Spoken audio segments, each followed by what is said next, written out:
Halo, saya Sylvia Juliana dengan NIM 201515110004. Saya di sini akan mempelajari tentang apa itu fluida dinamis. Mari kita belajar bersama-sama. Fluida dinamis adalah berupa zat cair atau gas yang bergerak dan memiliki suatu kecepatan yang konstan terhadap waktu.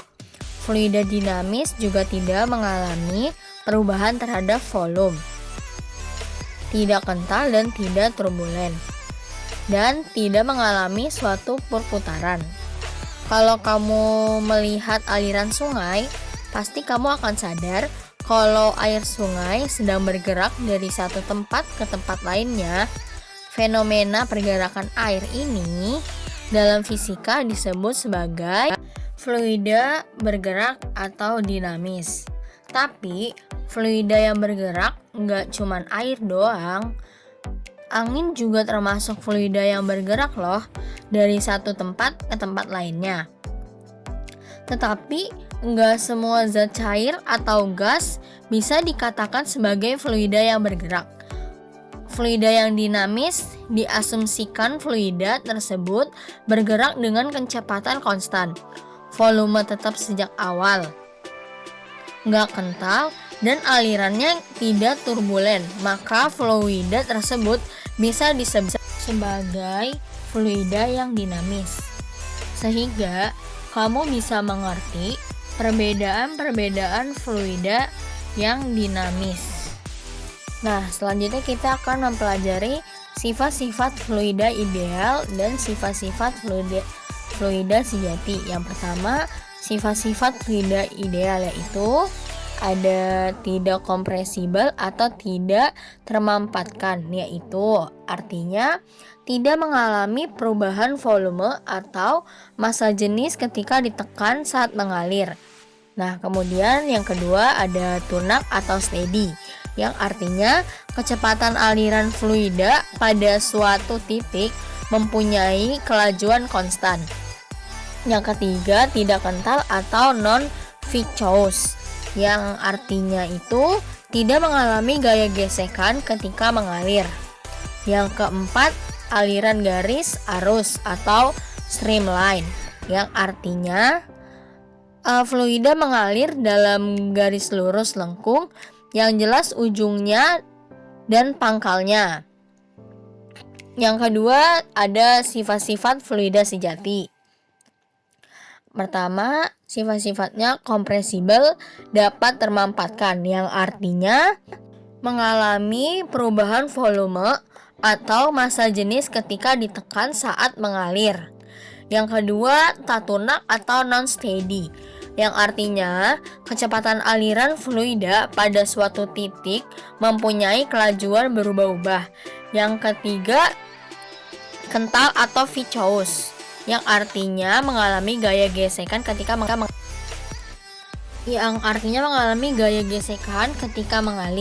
Yang keempat, aliran turbulen, yang artinya dapat mengalir secara berputar-putar dengan arah gerak yang berbeda-beda. Nah, itulah sifat-sifatnya. Selanjutnya kita mempelajari ciri-ciri fluida pada dinamis. Fluida dinamis itu ada 4. Yang pertama, tidak termampatkan. Yang kedua, tidak ada gesekan. Yang ketiga, alirannya tenang. Yang keempat, kecepatan aliran konstan. Nah, yang pertama, tidak termampatkan yaitu suatu fluida yang bergerak ketika diberi tekanan berapapun fluida tersebut tidak akan termampatkan atau terkompres.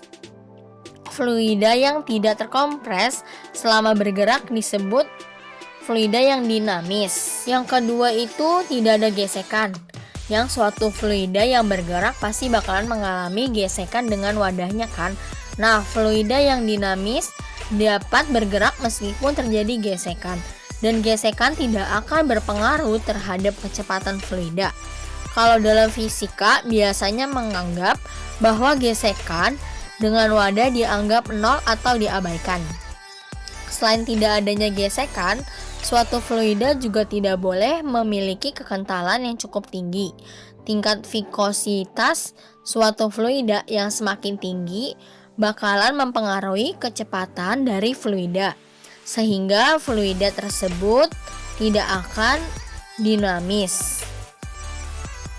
Yang ketiga, alirannya tenang. Nah, kalau ini dapat dijelaskan aliran fluidanya stasioner. Aliran stasioner suatu fluida ngejelasin kalau fluida bergerak dengan arah wadah dan selama berproses pergerakan fluida tidak terjadi turbulensi atau pusaran dalam fluida.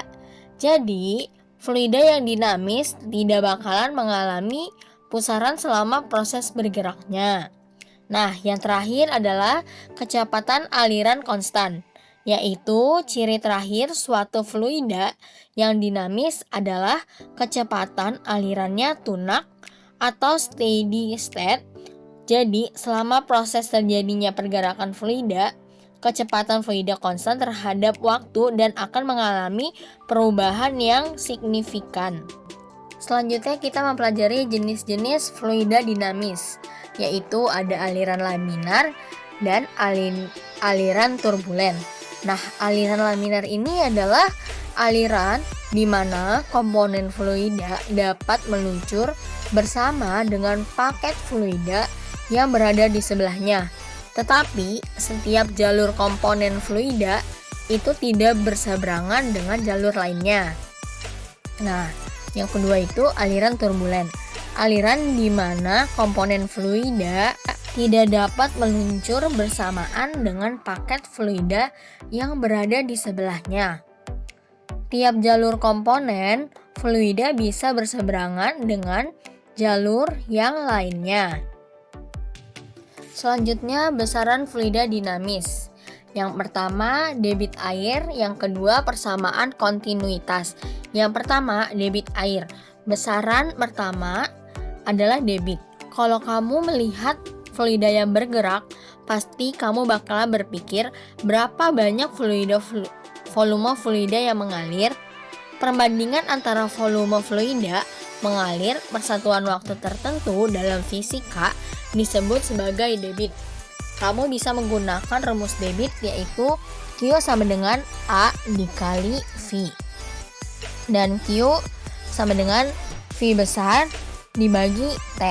Yang artinya A itu luas penampang dari wadah atau jalur air, dan V kecil adalah kecepatan aliran fluida. Nah, yang T itu adalah selang waktu fluida yang mengalir. Nah, selanjutnya yaitu persamaan kontinuitas, yaitu besaran kedua adalah persamaan kontinuitas yang ngejelasin kalau semua arah aliran di dalam pipa memiliki nilai yang sama debitnya, sehingga rumus untuk persamaan kontinuitas bisa kamu lihat di bawah ini, yaitu Q1 sama dengan Q2. A1 sama dengan dikali V1 sama dengan A2 dikali V2. Yang di samping adalah keterangan, yaitu adalah Q adalah debit aliran air, A adalah luasan penampang dari wadah atau jalur air, V kecil adalah kecepatan aliran fluida, V besar adalah volume fluida yang mengalir, T adalah selang waktu fluida yang mengalir.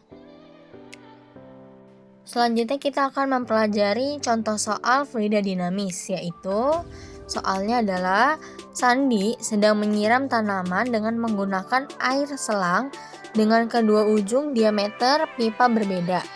Pada penampang pipa besar dengan luas menampang 20 cm pangkat, kecepatan alir fluida adalah 7,2 km per jam. Berapakah kecepatan air fluida yang mengalir pada ujung pipa dengan luas menampang 10 cm pangkat 2? Nah, untuk menyelesaikan permasalahan tersebut, kita perlu mengetahui persamaan berhubungan dengan luas penampang dan kecepatan air pada suatu fluida. Nah, persamaan yang paling tepat adalah persamaan debit. Debit didefinisikan sebagai volume fluida yang mengalir melewati luasan penampang tertentu per satuan waktu. Dari kasus tersebut, pada pipa besar, kecepatan air fluida adalah 7,2 km per jam. Karena soal meminta untuk menentukan kecepatan air fluida pada pipa kecil dalam satuan meter per sekon, maka terlebih dahulu kita harus mengkonversikan kecepatan air fluida pada pipa besar, yaitu 7,2 km per jam. Nah, 7,2 km ini diubah menjadi meter, yaitu menjadi 7.200 meter. Jam itu, 1 jamnya itu 3.600 detik atau sekon, sama dengan 7.200 meter dibagi 3.600 sekon menjadi 2 meter per sekon. Setelah kita mengetahui kecepatan pada pipa besar, maka kita langsung saja masukkan ke persamaan debit. Pada prinsip kontinuitas yang menyatakan bahwa perkalian antara luas penampang pipa dengan laju fluida pada kedua ujung pipa adalah konstan, yaitu rumusnya A1V1 sama dengan A2V2, yang A1-nya itu adalah 0,002 meter pangkat dikali 2 meter per sekon, sama dengan A2-nya itu 0,001 meter pangkat dikali F2 V2. Kemudian 0,002 meter pangkat dikali 2 meter per sekon dibagi per 0,001 meter pangkat. Nah, kemudian V2 sama dengan dicoret menjadi 2 kali 2 meter per sekon sama dengan 4 meter per sekon. Maka kecepatan alir fluida pada pipa kecil adalah 4 meter per sekon. Hal ini sesuai dengan definisi dari persamaan debit, bahwa luas penampang dengan kecepatan alir adalah berbanding terbalik.